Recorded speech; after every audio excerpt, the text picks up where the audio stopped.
चाहिए। तमिलनाडु में ही हिंदी भाषा को लेकर काफी विरोध हो रहा है। आप हिंदी बेल्ट के एक मुख्यमंत्री हैं, तो आप इस बारे में क्या सोचते हैं? देखिए, देश को भाषा के नाम पे या क्षेत्र के नाम पे नहीं बांटा जाना चाहिए।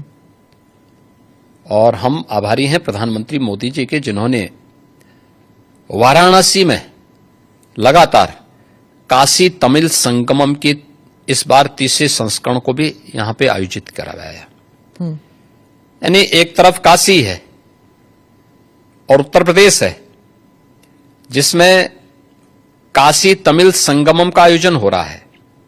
तमिल भारत की प्राचीनतम भाषाओं में से एक है और इसका इतिहास उतना ही पुराना है जितना संस्कृत का इतिहास है। हर भारतीय के मन में तमिल के प्रति श्रद्धा और सम्मान का भाव है, क्योंकि भारत की विरासत के बहुत सारे तत्व आज भी उसमें मौजूद हैं। तो हिंदी से नफरत क्यों? भाषा कोई तोड़ती नहीं है, वो जोड़ने का काम करती है। और त्रिभाषा सूत्र के माध्यम से तो हिंदी को राजभाषा की मान्यता देकर के हिंदी, इंग्लिश और स्थानीय भाषा, वो तमिल हो सकती है, मलयालम हो सकती है, कन्नड़ हो सकती है, तेलुगु हो सकती है, मराठी हो सकती है, बंगाली हो सकती है, असमी हो सकती है, उड़िया हो सकती है। किसी भी अन्य भाषा को आप लोकल स्तर पर लागू करिए। ये तो देश के अंदर एकता का संदेश देने वाला, उत्तर से दक्षिण तक, पूरब से पश्चिम तक पूरे भारत को एकता के सूत्र में जोड़ने वाला माध्यम है। और मुझे लगता है कि भारत का राष्ट्रगान भी इसी बात का संदेश देता है। ये केवल एक संकीर्ण राजनीति है। जब इन लोगों के वोट बैंक खिसकते हैं तो ये लोग इसी प्रकार की क्षेत्रीयता की और भाषाई आधार पर बांटने की दुर्विसंधि करते हैं। जनता जनार्दन को देश की एकता के लिए इस प्रकार के किसी भी षड्यंत्र से हमेशा सचेत रहना चाहिए। कर्नाटका में और तमिलनाडु में, खासकर इन दोनों राज्यों में कई लोगों का मानना है कि जब यूपी या बिहार के जो हिंदी स्पीकिंग स्टेट्स के लोग जाते हैं और वहां पर बसते हैं, 10-15 साल भी रहते हैं, पर वहां की स्थानीय भाषा नहीं बोलते, हिंदी ही बोलते हैं और ऑटो रिक्शा वालों के साथ या फिर किसी रेस्टोरेंट में हिंदी में ही बात करते हैं, स्थानीय भाषा में नहीं करते।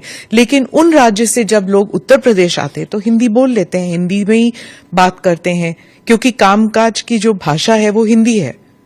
तो क्या समस्या आ रही? मैं कहता हूं कि हमें हर भाषा को सीखना चाहिए। हम तो यहां उत्तर प्रदेश के विश्वविद्यालयों में तमिल भी पढ़ा रहे हैं, तेलुगु भी पढ़ा रहे हैं, कन्नड़ भी पढ़ा रहे हैं, मलयालम भी पढ़ा रहे हैं।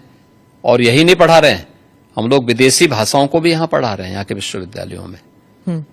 ये तो नेशनल एजुकेशन पॉलिसी में भी ये सारे प्रावधान किए गए हैं। तो अगर हम यहां तमिल पढ़ा सकते हैं, तेलुगु पढ़ा सकते हैं, मलयालम और कन्नड़ पढ़ा सकते हैं, मराठी पढ़ा सकते हैं।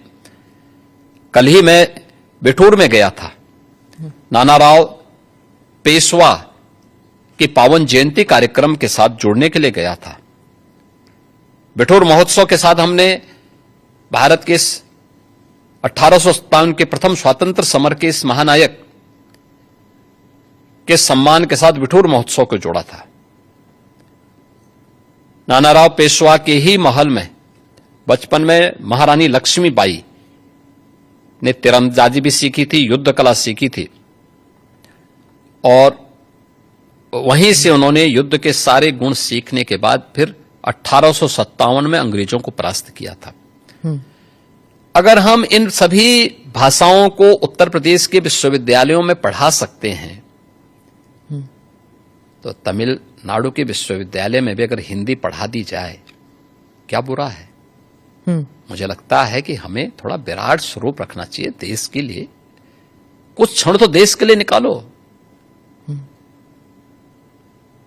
चंद्रबाबू नायडू ने भी यही कहा कि जितनी भाषाएं सीखना चाहते हैं आप, सीखना चाहिए। अच्छी बात की, हम अभिनंदन करते हैं।